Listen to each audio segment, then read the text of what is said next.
Have you ever gotten an email that you didn't know what to do with?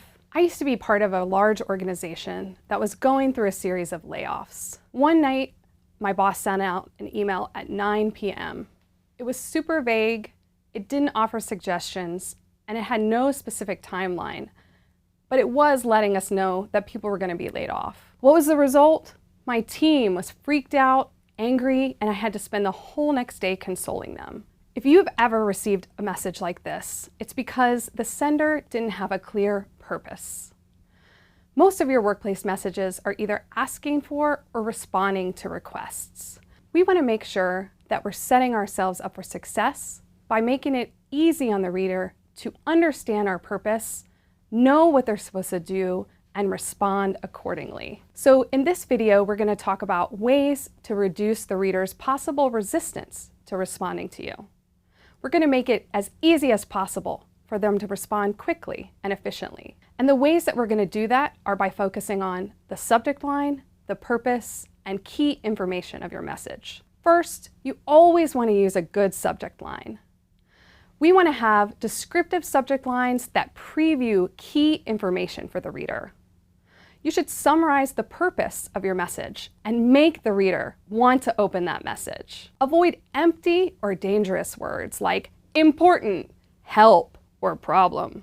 We know those words make readers not want to open the message. We do want to include cues like action requested or action required with a colon to let our reader know they've got to do something with this message. We want to put key deadlines in our subject lines. Please submit your timesheets by 5 p.m. on Monday is a great example of a purpose-driven, clear, directive subject line. Second, we want to clarify the purpose of our message for the reader. We want to expand on the information in our subject line right away. If we're using direct strategy, we state the purpose of our message immediately.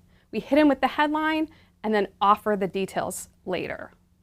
Now we can still start with a warm greeting, like, I hope you had a wonderful weekend, before putting in the key information. If we're using indirect strategy, remember we want to have a buffer, like, thank you for your application. Either way, the reader shouldn't have to wait too long to know what's going on and what the purpose of your message is. Third, we want to highlight key information.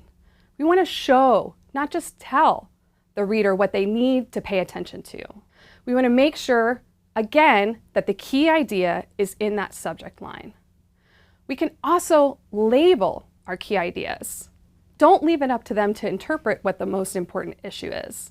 Say, the most important issue is, so that they know it for sure. Readers aren't going to read between the lines, so we want to make it easy on them to understand.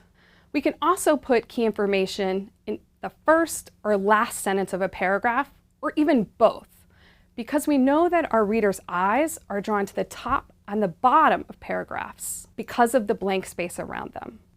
We want to put our action items in simple sentences. Don't group them with other ideas. For example, in order to meet our deadline, please respond to this message by this date so that we can do X, Y, or Z. The key information there, please respond by this date, is sandwiched in the middle, so there's a good chance the reader could miss it. Or if you want feedback from your message, let the reader know. End with a sentence like, what do you think? Or I'd love your feedback. So as a review, we want to make our subject line, purpose, and key information clear. We want to put ourselves in the reader's shoes. We want to help them help us.